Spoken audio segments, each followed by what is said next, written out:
Wilayah Gaza, Palestina saat ini tengah dilanda cuaca ekstrim. Sejumlah tentara Israel dilaporkan tewas lantaran tertimpa kren militer di Gaza.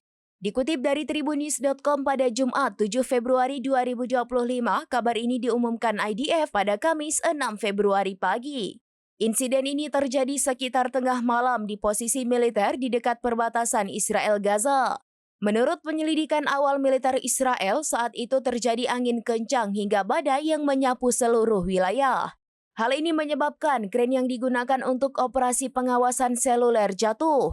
Kren itu menabrak pos militer Israel yang dibentengi dan mendarat tepat di sebuah tenda yang menjadi pos tentara pendudukan.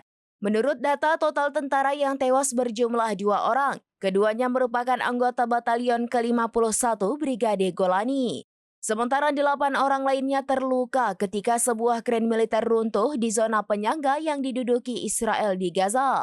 Keruntuhan tak hanya menimbulkan korban, tetapi juga merusak infrastruktur militer di zona penyangga Israel tersebut.